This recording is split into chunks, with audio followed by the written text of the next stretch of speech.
everyone, Courtney here, and in this video I'm going to discuss Arthur Schopenhauer's views on ethics and a little bit about his metaphysics.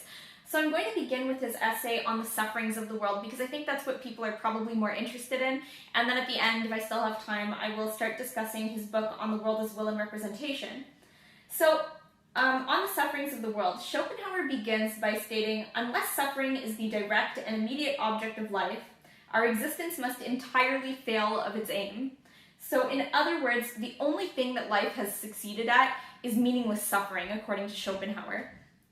For Schopenhauer, misfortune is the general rule. Evil is the positive characteristic of life.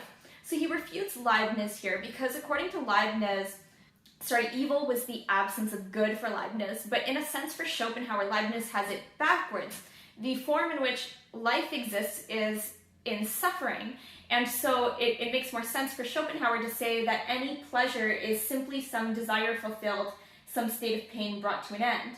And he says that this is the reason why pleasure, according to him, is never as good as we expected, but pain is much more painful.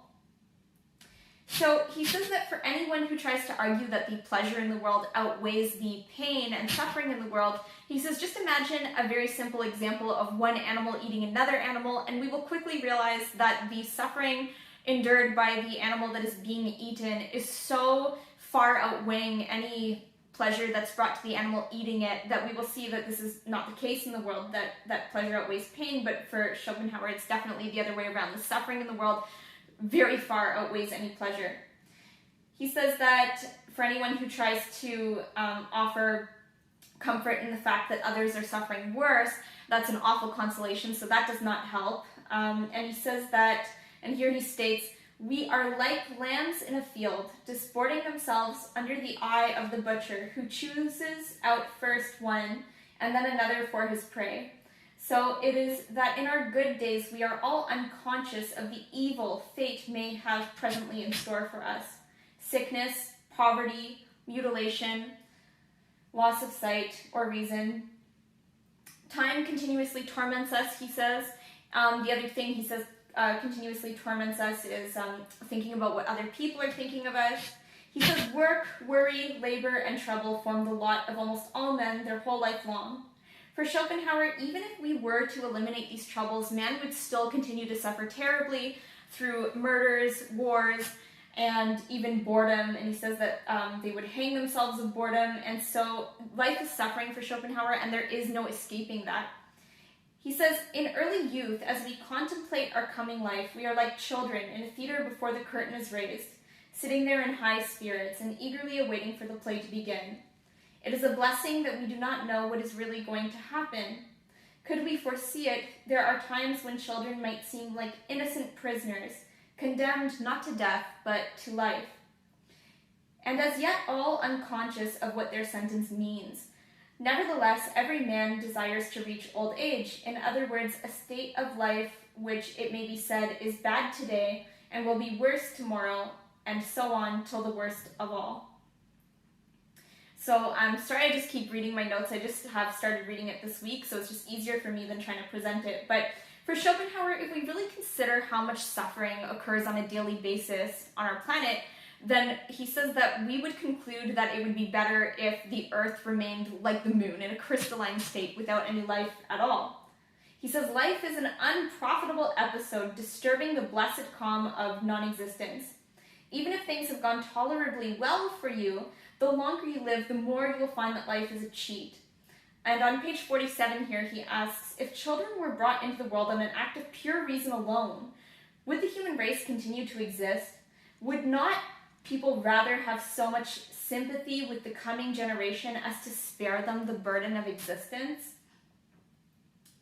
So for Schopenhauer, anyone who asserts that there is a greater purpose to our suffering is just not looking at the reality. And the reality for Schopenhauer is that there could be no God, because aside from the fact that that there's all of the suffering in the world, which for Schopenhauer alone would prove that there's no God, he says, contrary to Leibniz, whereas Leibniz said that we live in the best of all possible worlds, what Schopenhauer says in this essay is that if there's a God, then God would control the possibilities, and so God would not have created an imperfect world, such as the one that we live in. And so, yeah, basically, for Schopenhauer, existence is meaningless, so it's not heading towards the final end. He's not a teleological thinker, and this is a bit more clear if you're familiar with his views on metaphysics. They kind of overlap, but basically the principle of sufficient reason, which is to say that there has to be some kind of reasonable explanation for anything that happens in the world or appears the way that it does, for Schopenhauer doesn't apply to the immaterial will, which exists outside of space and time. But I'll get to that when we discuss his book, The World as Will and Representation. The happiness of any given life, he says, is to be measured not by its joys and pleasures, but by the extent to which it has been free from suffering, from positive evil. So then he compares the suffering of humans and animals, and he asserts that the higher capacities of human intelligence, although they make us more susceptible to pleasure, they also give us increased experiences for pain. Having said that, he says that the brute is in one way more wisdomous than us, being that it is better at enjoying the present moment. He thinks that this is a reason why we delight so much in our domestic pets. He also touches on the way that man causes cruelty to non-human animals. For instance, he talks about the bird in a cage or the dog on a chain, and he mentions feeling the deepest sympathy for the brute and burning indignation for the master. So he says that even if one tries to justify suffering from a very high standpoint, this cannot apply to animals. So he basically asks, what is the purpose of animal suffering then? So for Schopenhauer, if we try to give purpose to suffering by saying that it achieves some higher purpose for man, this would be to deny the reality of the fact that suffering does exist without having any higher purpose. And this is very clear for Schopenhauer when we look at animals. But of course, for Schopenhauer, it's not just animals, but for suffering in general, applying to the world. So he states, there is only one consideration that may serve to explain the suffering of animals. It is this, that the will to live, which underlies the whole phenomena, must, in their case, satisfy its cravings by feeding upon itself. So Schopenhauer then discusses Buddhism, and I didn't know this, but apparently, according to Buddhism, the world exists by some folly or mistake, a disturbance of the heavenly calm of nirvana, and an account that Schopenhauer admires. He says that Leibniz's claim that we live in the best of all possible worlds does not justify the existence of God, because if God is the creator of possibility itself, and if there was a God, then he wouldn't have created this world, but would have created something better. And he says, therefore, two things make God impossible. First, the suffering, and second, the imperfection of its highest product, which is man, humans. So given that he does not believe the world exists for any purpose, he then addresses what we are to make of all of this. He states, if you accustom yourself to this view of life, you will regulate your expectations accordingly and cease to look upon all its disagreeable incidents, great and small, its sufferings, its worry, its misery, as anything unusual or irregular. Nay, you will find that everything is as it should be in a world where each of us pays the penalty of existence in his own peculiar way. He says we should view one another as fellow sufferers, and he kind of jokes that instead of addressing each other as like, Mr. and Mrs., that we would be more accurate to say, hello, fellow sufferer. And so he concludes that, he says, this may perhaps sound strange, but in keeping with the facts, it puts others in a right light, and it reminds us of that which is, after all, the most necessary thing in life, the tolerance, patience, regard, and love of neighbors, of which everyone stands in need, and which therefore every man owes to his fellow. So based on all of this, he concludes that we ought to act compassionately towards each other, and that understanding that everyone is suffering through this existence in their own way will help us behave more compassionately. So that is the conclusion of his essay on the sufferings of the world. So pardon me for not having more cheerful content for today, but now I'm going to move on to his book, The World as Will and Representation. Schopenhauer begins this book by asserting that the world exists as representation. For Schopenhauer, there is no object without subject. In fact, these are reciprocally necessary for one another. His main argument for this is an argument that he draws from Kant's critique of pure reason. He says that it is one of Kant's chief merits that Kant discovered that all of the forms in which objects exist, that is to say that objects exist within space, within time, and having the principle of causality, These are all forms which ultimately can be traced back as having their origin a priori within the subject.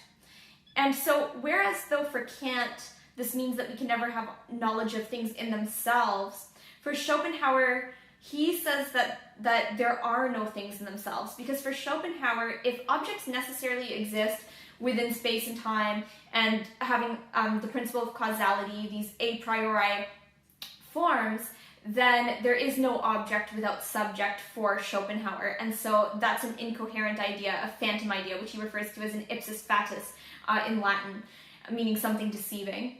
So Schopenhauer says that the subject does not know the sun, but rather the eye that sees the sun. And the subject does not know the earth, but rather the hand that feels the earth. So he reiterates this again when he says that perceptibility and existence are convertible terms. For Schopenhauer, they are synonyms. So he adds one thing to Kant's list of a priori forms that objects exist within, though. So Kant had space-time and the principle of causality. For Schopenhauer, he says that as well, material things that exist within space and time, what he calls representations, also have the principle of sufficient reason, which originates a priori within the subject. So he has a whole essay on the principle of sufficient reason, but basically it stipulates that nothing that happens or appears the way that it does so without a reasonable explanation, right? We don't accept things as just brute random facts, but rather, he says, all objects stand in relation to one another. Now, this only applies to material things for Schopenhauer. It does not apply to anything outside of space and time. But anyway, that's one thing that he adds to Kant's list of a priori forms. So, moving on from there, Schopenhauer explores the nature of being an embodied subject. And he notes that there is this apparent duality in the sense that the subject doesn't know itself. He notes that the subject appears, or does for Schopenhauer, exist outside of space and time.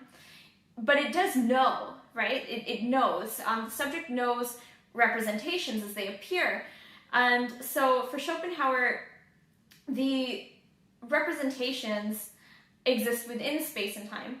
And now he considers, well, is our experience or our nature completely unique within the universe? Or, Schopenhauer wonders, is it possible that we are not unique at all, and that this duality of what he calls will and representation, that is, will being outside of space and time and representation being that which exists within space and time, for Schopenhauer, these are within all things. And so the will for Schopenhauer is not just the individual consciousness. The will is the driving force behind the whole universe. It is what is left when all of this individuality is stripped away. And the will manifests itself in all of these different ways.